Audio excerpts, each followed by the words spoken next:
All right, this is Faith Over Breakfast. My name is Andy Littleton, and I'm sitting across from Eric Siepen. And actually, sitting across, this is our first foray back into being in the same room. That's right. So if you hear the like milky, beautiful sounds of our voice, milky, beautiful sounds, instead of the weird kind of computer digitized, with little hiccups and delays, then that's why. But today we, but we began by kind of just checking in with each other because our podcast is about us getting breakfast. It's like we're just sitting down, and so we talked a little bit about where we're at in our churches with COVID responding and so on, but that didn't last long. We spent the majority of our time reflecting back on the last couple weeks since the George Floyd murder and the ways that we're thinking through this after 2 weeks. So we hope that you tune in, and we welcome your feedback and discussion. faithoverbreakfast@gmail.com. Don't forget we are open to taking some suggestions. We do have one. We got to revisit now that we're kind of back in a rhythm. So what was that one? Reach out to us. I have to look at the email. Oh, we got an email. Wow. Yeah. Awesome. I'll have to look at the email. I will. A lot of times you say this, and we did say it during the podcast, and sometimes I'm like, oh, why are you saying this, Andy? But I think it's actually very wise of you to say. It's just to continue to remind people, I don't speak for the village, and you don't speak for Mission Church. We are really trying to work things out, and so sometimes we even say things out loud to hear ourselves say it together and wrestle it through and respond. So that's what you get to be in, sort of on the this is how Andy and Eric develop their thinking. Yeah, and you may very well find that we are in a different place someday. And that's kind of an assumption. So know that as you listen to us. This isn't our planned thoughts. We are not Bible answer men in this space, or really ever. And we're not trying to give you the opinions of our individual churches. This is us as friends working things through. So awesome.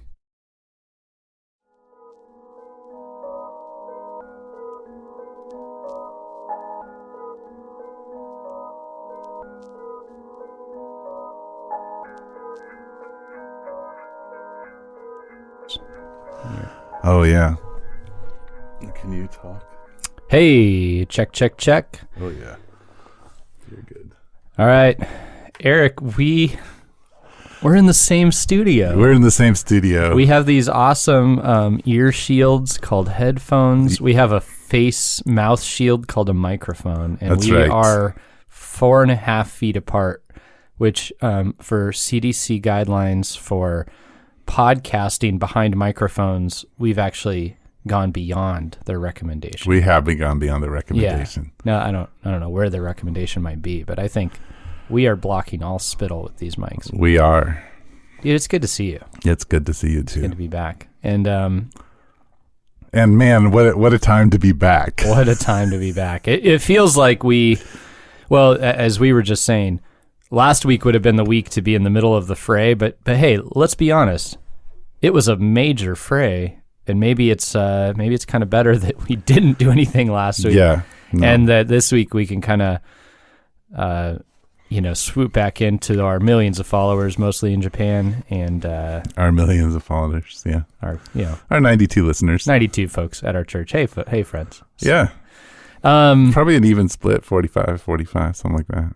Yeah, no, I think it's 70 from your church, 30 from mine, maybe 80 from your church, 12 from mine. No, I'm pretty sure it's probably 30 my church, 25 your church, and everywhere else. Japan. Yeah.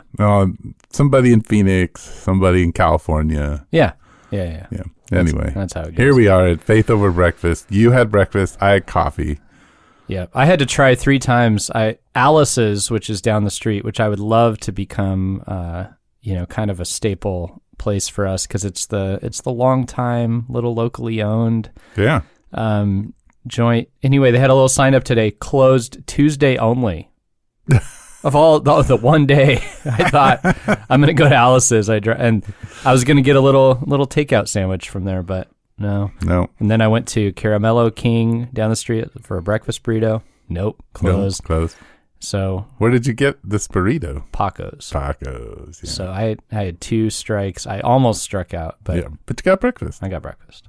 It was good. Which, with the COVID thing, I think I go out to eat total for breakfast, lunch, and dinner maybe 4 times a month, 5 times a month. Oh, man, it's gone way down. Like, wow.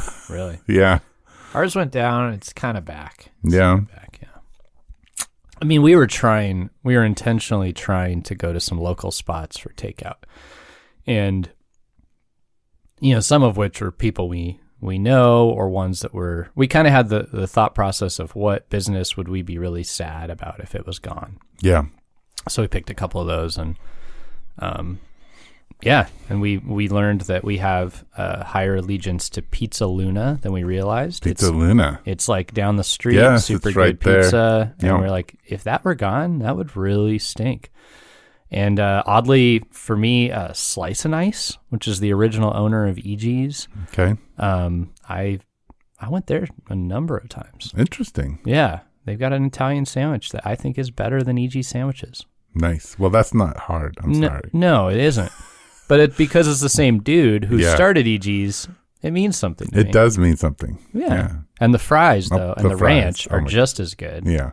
And that's a big deal right there. That is what EG's is about. It's the fries and the ranch. And the EG itself. Oh, and the EG itself, yes. Which Slice and Ice has Italian ice, which is not an EG. It's close.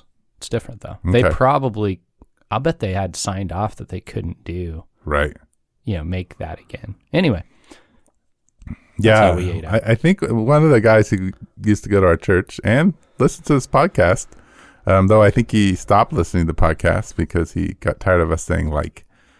Oh, that's like the worst. Yeah, it's like the worst. Oh. Anyway, so. He got tired of me saying like, let's be honest. I don't really know. He just said I couldn't do it. Oh, I'm bad at this. Yeah. It's horrendous. I hate listening to myself because I do that and other things. Like you're really Oh, like Valley Girl. Like, oh my gosh. No, it's exhausting to me. His uncle. Terrible way to start this podcast. Now everybody's thinking about it. Invented the actual EGs. Or something like that. He's in the, those family things get complicated as they go longer and longer. Like a family starts a business. Yeah. And then if you listen, there's this narrative where, these people got divorced and then they split off and they started this one. And yes. It's almost like the mafia. I know why mafia movies are all around restaurants. Yeah. Yeah.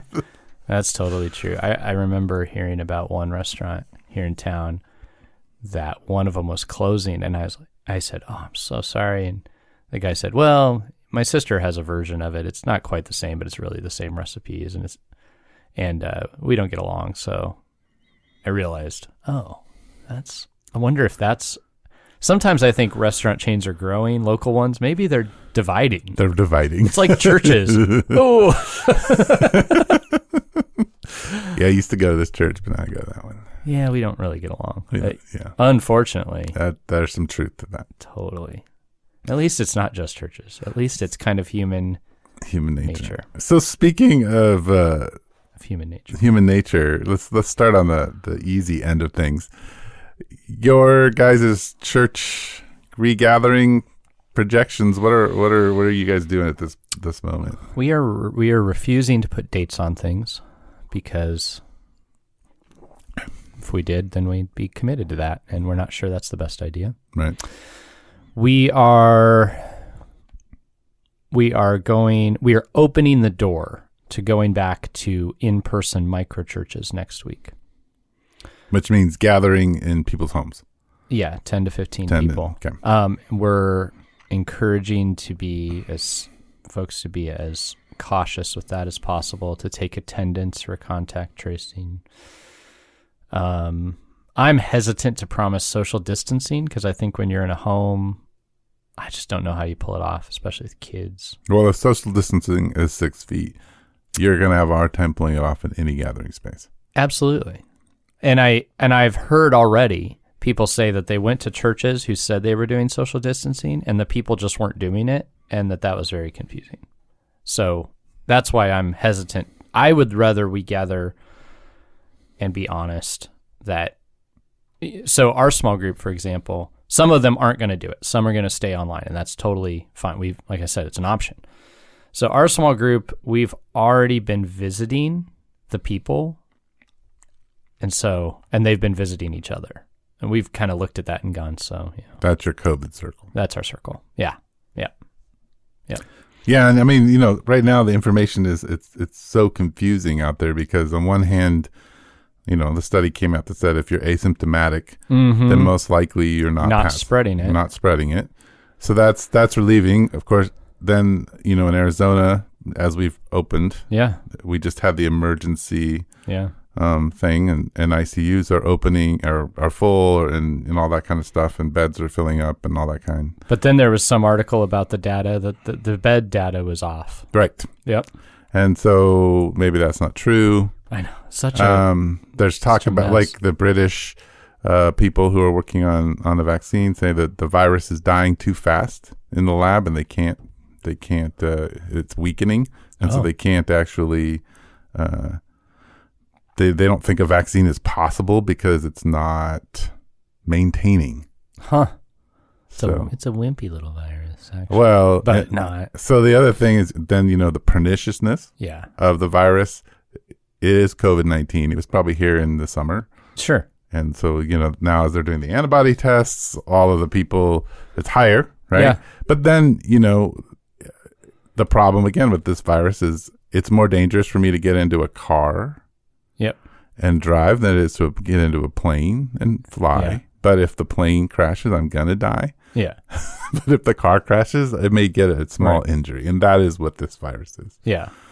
At least that was one of the ladies in our church, how she illustrated it. I thought that was a good illustration of what you're kind of having at risk. Which is very different than the way back when we first talked here about it coming. It was... we're speaking very differently about it, which is an interesting, of course, we have reflection, we have things to look at. And then someday when we're all past this, we'll look back and see how wrong we were today. Right? Yeah. But one thing, so your guys are like not going to put a date on it. What I have heard overwhelmingly from my church is just how much the isolation is beginning to affect people. We are hearing that from a group. We're hearing a few things. We're hearing a group that feels that this is just a kind of a violation of individual rights. Sure. We are hearing that isolation is exhausting, even from people who don't want to get sick and care, but they are saying, I just can't do this anymore. Isolation is worse. Right. And then we have a group that probably thinks it's just utter and absolute irresponsibility to get back together at all. And so that, that's part of why we're saying, okay, if we said we're reopening, those people just aren't going to come anyway. So we'd rather talk about it in terms of you have options. Yeah. Yeah. And that's kind of where I think I would say a small minority, but very active minority feels like not only is it irresponsible to get together, but that they are linking it in its social kind of a social responsibility connected to all that is happening right now in our country. And then I think there's probably, I'd say maybe 40% of our community just like really struggling with the isolation. Yeah. And I would say those are the people who aren't as well connected or have had to choose to be isolated. Yeah. Or actually who are lower on the income scale. So they don't. So that's, and then the other group is like, thanks for the options and I'll try to figure out what's best for me and for our family. Yep. Yep. No, for sure. That's kind of where we're at. Yeah. So that's, that almost feels like such a small conversation, though it's not. I thought we started on the easy one. Compared to the conversation around race. And so we've had, oh man, are we going on 2 weeks since the incident? 2 weeks. And the incident being what I would call the murder of George Floyd. Well, I think that's what everybody, I hope, would say. No, they would not. I definitely know people who aren't willing to say that. Who would say, I don't know what really happened there until I need a lot more information. I personally believe we have enough information to be very clear on that. But 2 weeks. There have been so many things said. If you could talk to our churches now, what's the most important thing to parse out? Well, I'll say a little bit of what I'll say tomorrow to my church, but I think regardless of what you think about race, and regardless of, in the sense of what you think about, and I'm going to use the word, what you think about systemic racism. Yeah. What happened on live television is what happened to the African American community a lot. Yeah. About 100 years ago, 70 years ago, which is a lynching. Mm-hmm. And now we've seen violence against African Americans by police on camera. But what was particular about this one is that the camera zoomed in on the white officer's face. Yep. And it was sustained. And we saw the living man crying out, and we saw him die. Yes. Yeah. So this is what our response is as both African Americans, or as black and white people. We all, or at least a good chunk of us, are having a trauma response to this. Different in both cultures, but we're reacting in a way where we can't control our systems. And so the protests, both the violent, the peaceful, the calls for change, the calls for justice, the sheer emotion that's built around this, is just all pouring out because it triggers something that has been in the narrative for a while. Well, and you have to realize if you are an activist who's been paying attention to this for some time, and many have, and you see an event like this in which an alarmingly new amount of people condemn it, which that was this event. That Ahmaud Arbery, nothing like what, the outpouring of condemnation of this event was, I don't know how many times more than with Ahmaud Arbery. And it had to do with the footage, and it had to do with not seeing people's faces and hearing the audio, right? And all of that stuff. So this was different. This was new. This was more. Folks in the African American community, of course, are saying this happens all the time. But if you see this happen, now's our chance. And I for the Christian community, the most recent similar thing that I could think of was when the audio tapes came out of the Planned Parenthood folks talking about selling body parts. Mm-hmm. And that circulated through the Christian circles in very fast. Yes. And it was this moment, it's like, this is what we've been waiting for. We need to start talking. And there was a big push. Mm-hmm. And this is a similar moment. Bigger. It's bigger. It is. Yeah. So I think before we, begin to do anything as a follower of Jesus, we have to understand something. I think this is the rough part for people, and I don't know if people really understand this. You do not belong to the United States. Your citizenship in the United States only goes as far as you can use it to bring the gospel both in action and in word. You're talking about Christians. As Christians, as we look at these kind of events, as we get involved in these events, and as we act in these events. One of the things that seems to me to be very clear in the New Testament, as you watch Paul, is that there is both a time to act, but most of it is thought out. Everything is thought out carefully. Paul and Jesus never do anything rashly. Yeah. They're very careful about what they do because they want long-term effect. Right. They want the gospel to infiltrate culture and change it. Right. And particularly Paul, Jesus' mode is different. I mean, he's a revolutionary who's bringing about the salvation of the world. Who has a unique perspective. Has a very unique perspective. I've heard people, by the way, in regard to protests, talk about Jesus turning over tables. And I would say, though we don't know all of his thought process before this, I mean, he had just ridden into Jerusalem through the back gate on a donkey, which was an incredibly powerful thought-through statement about power and how it works. Mm-hmm.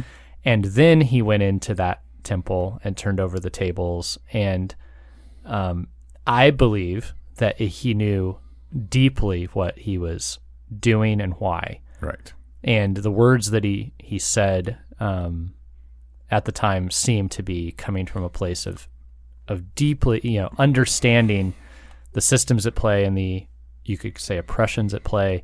So this was not just he got mad and had an outburst. Right. Yeah. Well, Jesus, most likely the reason he was killed was started at that moment.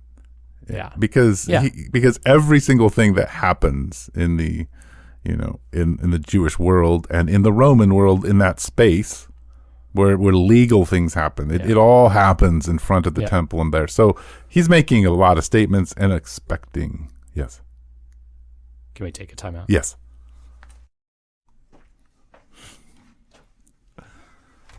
And we are back.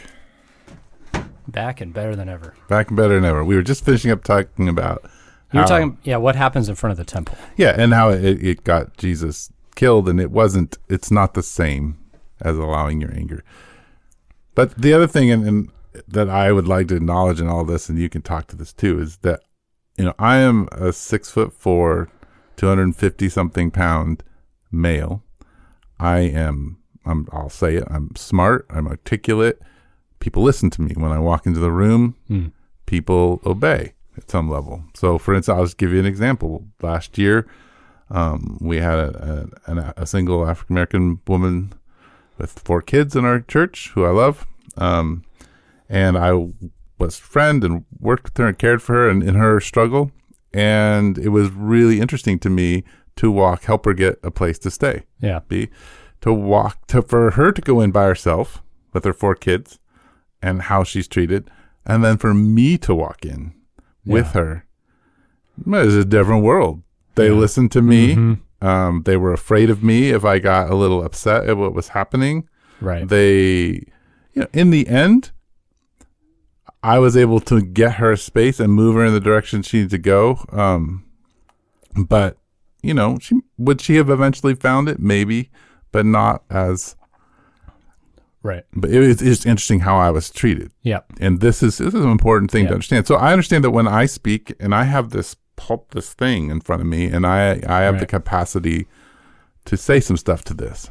Yeah. So that maybe somebody else doesn't. Right. And so that is part of what people talk about as privilege. Mm-hmm. Yeah. And it's my privilege. Now, everybody actually in America has a form of privilege. Some of us have more privilege than others. You're talking about on a global scale. On a global scale. Yeah. And even in, I will tell you, I have been in some, on the South Side, and I've been in, all African-American communities, and I grew up in an all African-American junior high. I went to school there. I mean, I was the minority. I had no privilege in that group. I guarantee it. I got picked on. I got beat up. I mean, not badly, but I got intimidated. I was not a privileged person. When I was on the basketball team here at Rincon, it was all, either from Pakistan or from, or African American, and I was a minority, and I was treated like one. Right. And so I understand what it means not to be the majority. Of course, if I were to appeal to an authority, I could get something that maybe they couldn't. Right. But I at least understand that there's privilege in collectiveness. So if you're the power, then you have the privilege. Mm-hmm. And that's what right now we're looking at some of that. And so I know we have to be careful as pastors and as white men, what we say and how we say it. And I think listening is a big part of this process. I want to go back to something I thought about just a bit ago, and I forget exactly what you said that made me think of it. That's okay. But how would you parse out, as here we are, we're speaking as Christians. We talked about Jesus. We talked about Paul. Yes. And how much of that is needs to be aimed at the church, and how much of that needs to be aimed out at the broader culture and how they're responding? Because I tend to think about this, and I hear Christians pitching into the broader conversation, even saying something like, oh, Jesus turned over the tables, so therefore protest is good. And I go, what does that have to do with somebody who's not following Jesus, who's engaging in this? For them, there are different dynamics at play that, there are. And so how much of this for the church should be an internal conversation, and how much of it should be a external out to the culture conversation? Well, and here's the hard part for me. And so maybe we could just work it out in air and let people be part of this. Because let's be honest, the Faith Over Breakfast podcast is not you and me saying this is what I believe, and I'm going to believe it tomorrow and the next day in the future. Right. This is you and I working things out and letting people be part of it. As we've said many times, our premise, this is us. It's like a breakfast talk where we're just working through things. You get to hear our thoughts. You get to sit in the other table and listen. So here's the thing. If tomorrow, and I know this is preposterous, but if tomorrow somehow the European Union invaded the United States, Black Lives Matter, White Lives Matter, Hispanic lives, no lives matter. Oppression of another force matters, right? So at some level, we're fighting for a fleeting thing that could be subject to another country, could be subject to nature. Let's say right now, tomorrow, California just goes into the ocean because of of an earthquake. Well, an example we lived through is how different was the conversation post 9/11. Right. Where there's a power, there's a thing that came in and did an oppressive, and now, interestingly, a group of people that are oppressed in many ways, right?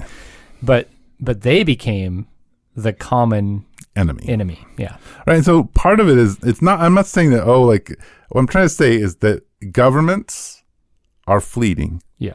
Human justice is fleeting, right? It's not that you don't speak the gospel to these things, but we have to understand that, and this is maybe something I've heard, is how does justice play into the gospel?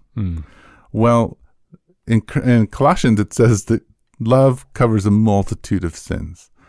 Justice, a gospel justice, is built around a sacrifice of the God himself. So all justice plays itself out in Jesus. Now, and I might add, and this I spoke on briefly at church, and it was coming from a quote from George Floyd's pastor in Houston. It's worked out on the cross and at Judgment Day. I would add that I think especially in light of the civil rights movement and its history, Judgment Day is a key piece to where God executes final and truthful and well-informed and perfect justice. Yes. And So here's what I think about what it means to be a follower of Jesus and look in the world and act in the world, is that we're called to be advocates. We're called to stand between. We are sojourners. Yeah. And that, I don't know, I think sometimes we don't understand that. I'm called to be a sojourner, which means that I step into a foreign space. Yeah. We in all of our nations are of another kingdom. Yes. And we are not at home. Right. But we know what home is like. Yes. And we have an identity shaped by it. And our churches, so here's what was most disturbing, and this is the message for the church. Yeah. It's disturbing to me, is that the message is, look, we have to look inside our communities, and we have to say, is it reflective of the church? Is systemic racism present in my community? Is systemic lying? Is systemic abuse of women? I think we've not done that. Right. I think we have bought into, in our political lives, into two sides, in our social lives into two sides, and really haven't lived out gospel-centered lives where we're like, no, the gospel speaks to systemic sin. It speaks to the racism that is in me and the privilege that's in me and the way it plays itself out in this community, the village. And it would be, this is how I see it biblically, and I prototyped, if you will, in the nation of Israel. Maybe then prototype's not even the right word, but that this nation is to be governed according to the kingdom of God standards, the rule, reign, and authority of God in Christ. And its voice to the watching world is to be that of a beacon, like a light that people would look to and say, how do they do that, right? Instead of the way that we tend to view it is that the nation around us should function perfectly. Mm-hmm. And the church is just a thing we do. It's a place we go, a thing we do where we, some people might say that's where I go to feel God. Some people might say that's where I go to do the thing I'm supposed to do as regards to God. I'm supposed to go worship. I do that. Or other people, it would be more of a social function. They would say, I get to see other people who I get fed, mm-hmm. right, by people or by preachers. And so we tend to view it as this little piece of our lives, but generally as far as things like justice and equality and all that we have an expectation, especially in America, that the nation provides that. Yes. Where biblically, all of that kingdom living is to play out in the church, right. And that there should be justice and equity, and there should be so many things. The dealing with sin and having systems that don't downtrod on anyone. That should happen in the church, and then people in the world should be able to look and say, now how do they do it? And inquire, yes. right? And right, we don't function that way. And so you're kind of saying like, how dare you go criticize somebody else's house when your house isn't in order? And I would, from a kind of a biblical theological standpoint, say that's true. And I would maybe say the invitation is, oh my goodness, the outside world is telling us to look inward at how we function as a nation of the kingdom of God and begin to address those within our community. Yeah. And not to say that we at the same time can't help and walk along and address those issues outside the community, but we need to be... Well, that's how the beacon works. Right. You are integrated into your society, and that you are the one, you've got a little flashlight that's a representative of your kingdom and your church. Yeah.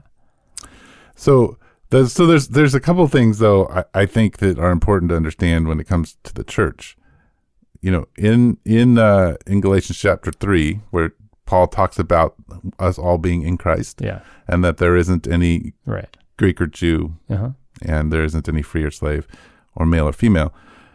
He's not trying to erase distinction and saying, oh, we've had this discussion before, but totally. It's a program in which we understand ourselves, and I think even in that, like, there's between races, he's saying there can't be oppression, there can't be I am better than you because I'm a Jew, right, and you've been grafted in, right, and you free and slave, like, there isn't a difference because slavery is wrong. Right. And if you read Philemon, the subtext of Philemon is you can't have a slave, buddy. Yeah. But he's not going to say that. He's very careful because it's his brother, and he's saying, I want you to be convicted of this. I want you to do this not because you're coerced by me, but I want you to be subject to Christ. Which is a direct quote from Philemon. Look at that. Look at that. It's brilliant. I know that because I just finished reading almost all the letters of the New Testament. But anyway, so that's important for us to think about in this process, that we are part of deconstructing the oppression, deconstructing the racism within us, deconstructing the way we interact even in our genders and oppress each other and don't celebrate the differences and the beauty that God's created. So, like, we're part of this program, and maybe these moments have this is a moment for us to reconsider. I think the other thing though is, and here's my message to the churches, is the messages that Black Lives Matter have, there are good things in them. Yeah. The messages of of talking about systemic racism, and this may go over everybody's head because every time I say it, but critical race theory and identity politics, there's some good things in there, but they come from an atheistic, humanistic perspective, and they're dangerous. And so when you wade into the conversation as a follower of Jesus, you don't want to be someone who says, "Oh, these are all stupid." Like, you comes from this horrible place and it's just going to destroy our society. And you have to say, look, like the gospel actually resonates with this part of this. Yes. And we need to hold on to this and celebrate it and advocate it. But I'm not swimming in this pool with you. Right. Right. And that's a key piece. Like, either to criticize it and say it's all wrong, no, not true, or to come in and say it's all right. And this kingdom that we're talking about is shaped by the word, by God himself and his word, and it's going to resonate with some of the longings, right? And the discoveries of our culture, but it'll never fully embrace, just like every person is going to have great things about them and fallen things about them. Yeah. And I think the other thing, and then I'll be done talking, but that kind of made me think this weekend as I watched on NPR Race Matters, or whatever it was. And one of the men that was being interviewed said, I think he's the CEO of the Ford Foundation? Yeah. And he was talking about how what's happening and what you see in these protests is that because the white community is impoverished, that there's a large amount of impoverished white community, they are now coming into contact with an impoverished African-American community. And they're feeling the African-American community's oppression with them. Especially in urban centers. Yes. Yeah. And so what's happening is this is as much right now a thing about race as it is about class. And so those two things are coming together. And I think that's something we have to look at in our community, because we maybe part of this is that as a church, we have oppressed even the impoverished in our community.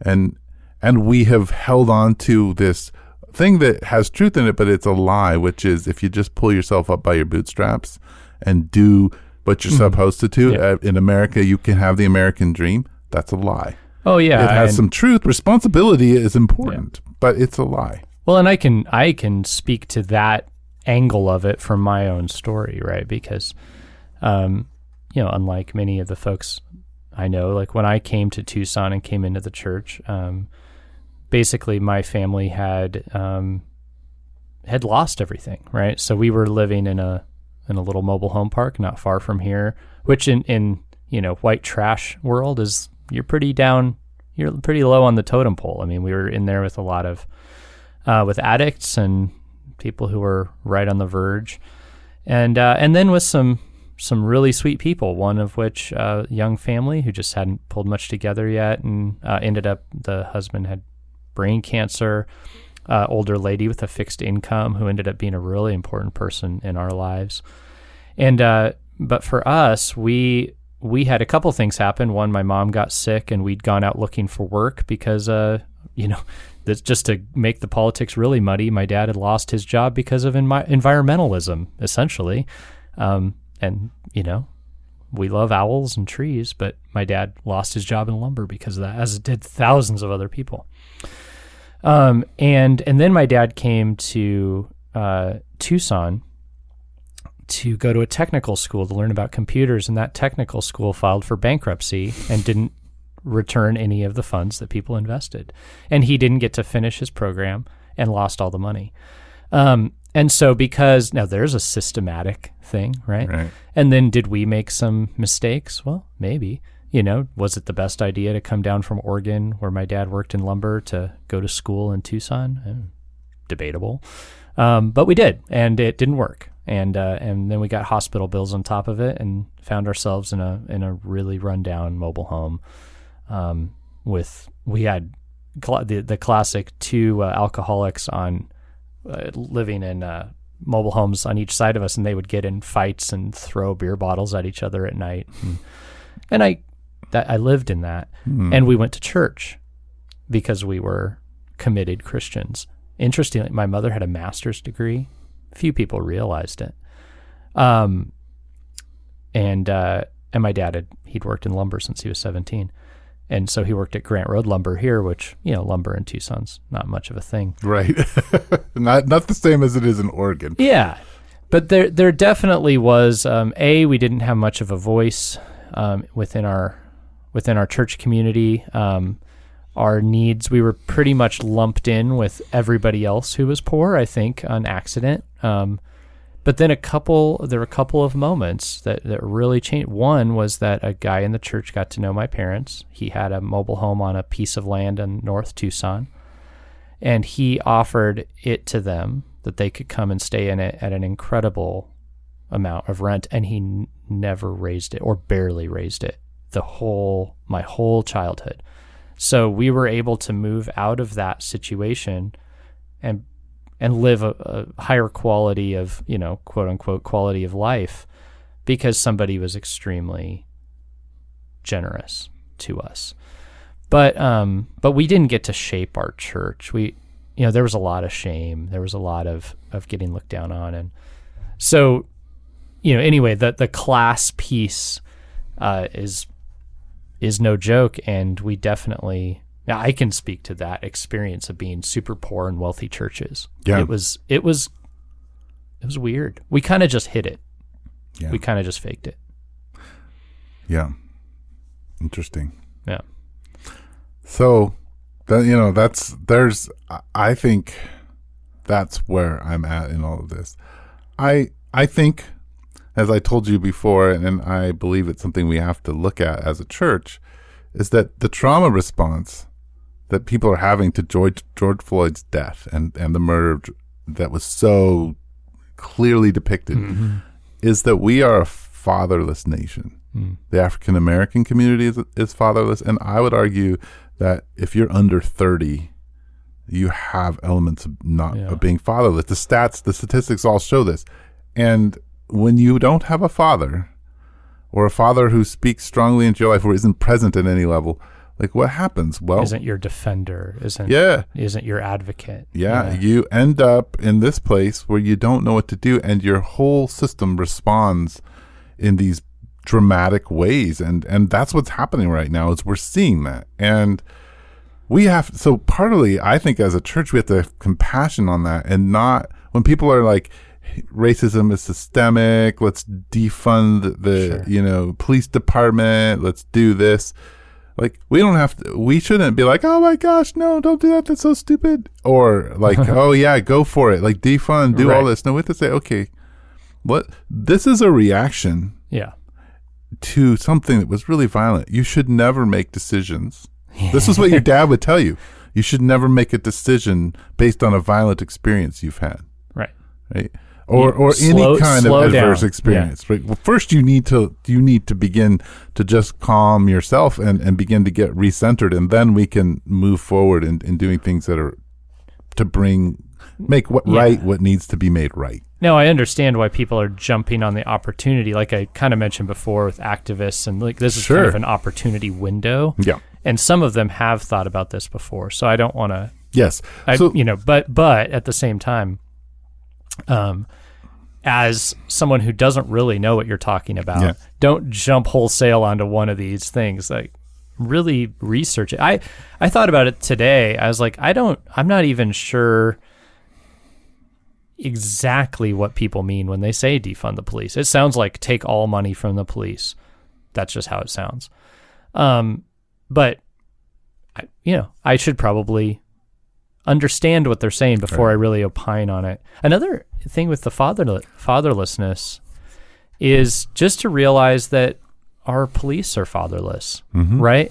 I mean, we have an officer in our church, and I remember a long time ago, he said he was talking about how one of the difficult things when this stuff happens is that level-headed thinking folks decide not to try to go into the police academy because it's too risky. And he said, then you start getting a lot of these radicals are the ones who want to be there. And a lot of these are like, there's some angry fatherless folks who become drawn to the conflict. And he was like, that's a very unfortunate side effect that's worrisome to him. Well, so let's talk, because I can give you the data for the Tucson Police Department. So here's what has happened over the years.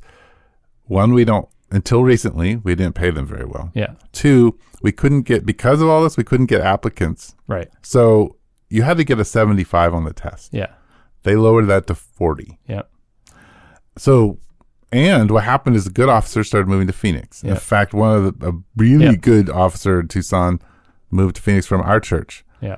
He sent me this long email during all of this, just distraught about all that's happening. And the data, because he's like, he's like, you need to understand that this, if you're a black man or a white man, your chances of dying are 1/100 of 1% at the hands of the police when you're pulled over. So, and when people, like, even when the African American community says this happens all the time, it doesn't, because in the United States there were 1,000 people killed by the police, and there were about 46 million pullovers. Right. So, and there probably is a differential between black and white within that number. There is. Yeah. There is. But if you begin to realize that the police usually only deal with the criminal elements in both, that's partly why that is. And there's some issues, again, that fatherlessness touches on. That doesn't really matter, other than you're right. What's happened is our police department aren't calm-headed people who can step in anymore. Right. And the other thing is, they're watching trauma after trauma after trauma. Oh, it's insane. Like, and even just from like all the domestic violence calls and it's really hard. And then I saw an officer the other day was talking about all the other things that kind of get relegated to the police, such as like, dealing with finding lost dogs and dealing with mental health. And we've had because a mental health clinic opened up down the street from our house a few years back, and we've had a lot more of the patients kind of relocated to our area of the city because the clinic's close. At least that's my interpretation of it. A local councilman might disagree because we've talked about it. But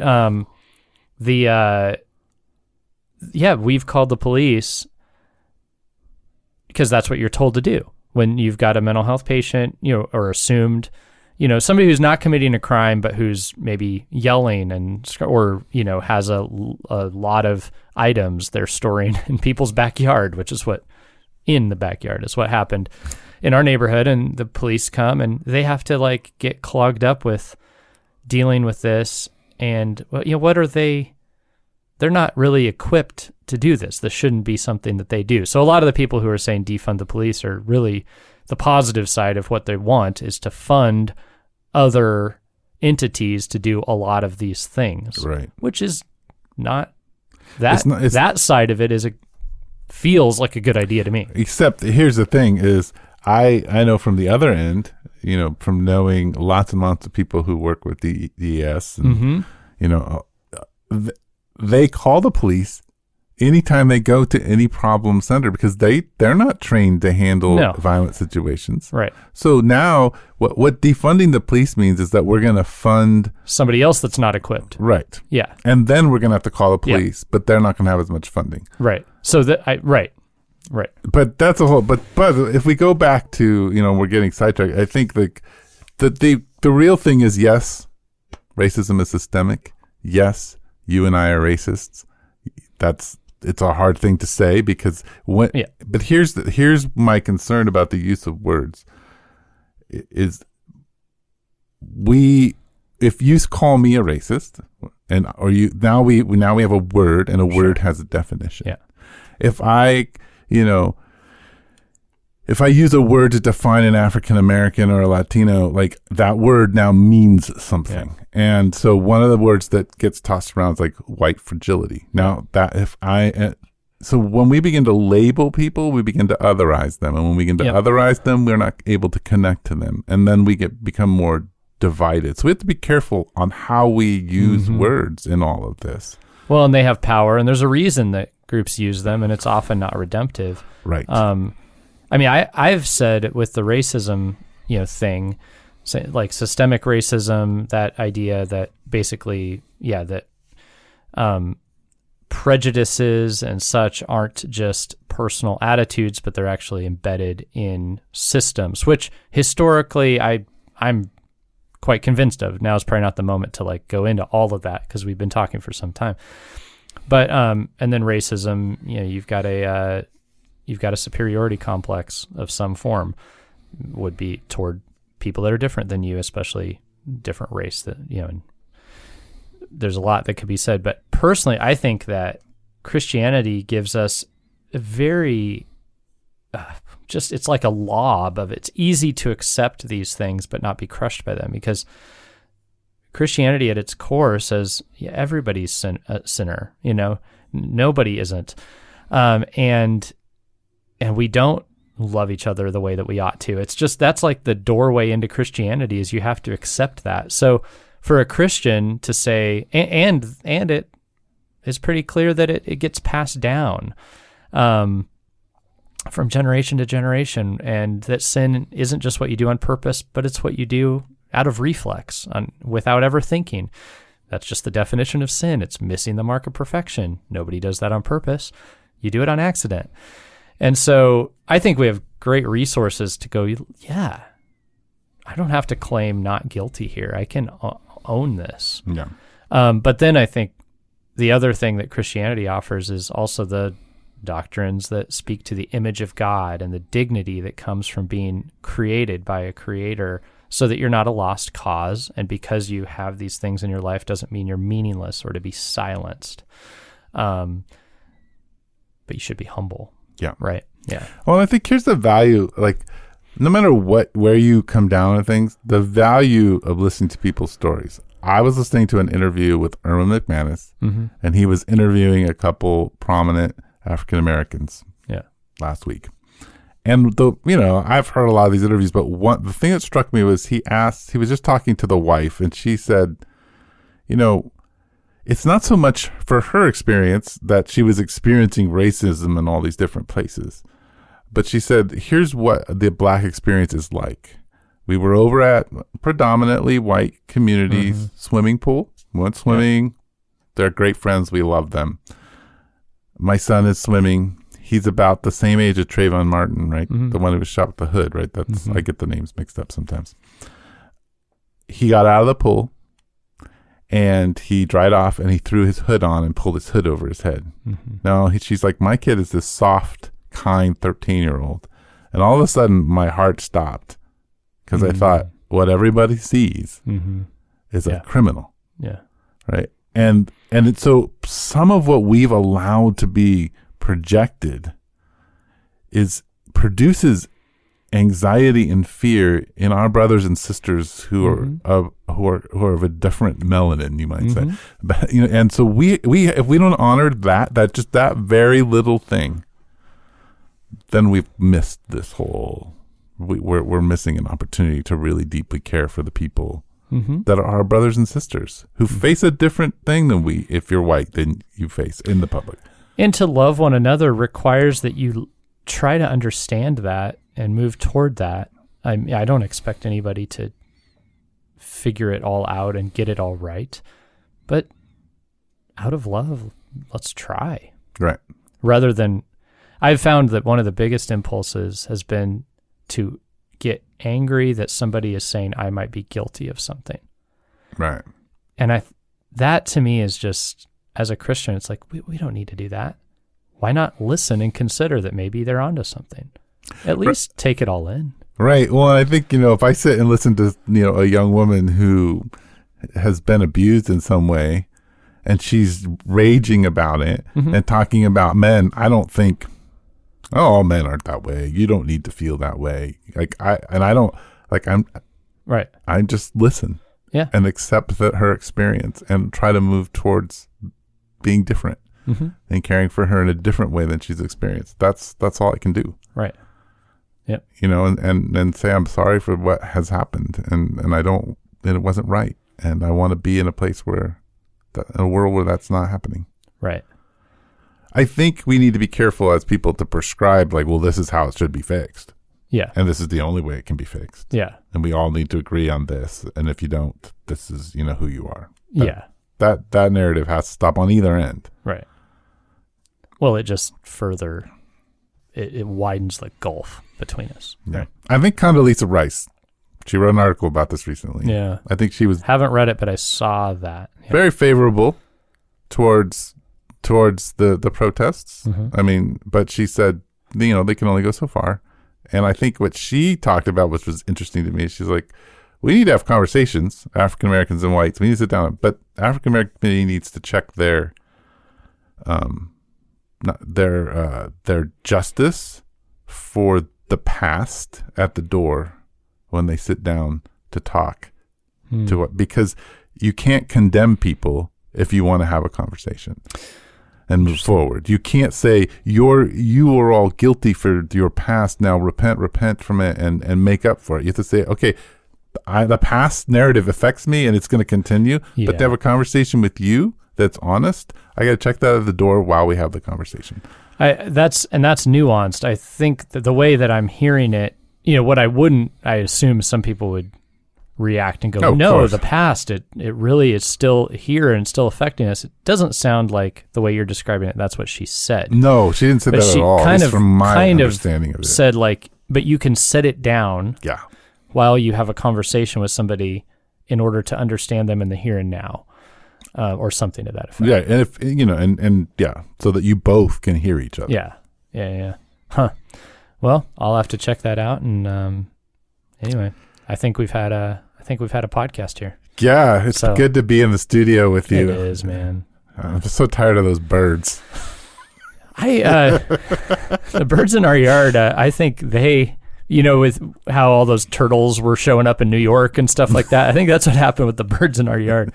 But they're great, except for when, you're trying to record stuff. I'm tired of staring at a computer screen. Man. Oh my gosh. I am so worn out on it. I'm grateful we had it, but it's just nice to be in a room and there's a spatial factor to conversation that there is a spatial factor we have been noticing. So yeah, man, good to be with you. Good to be with you too.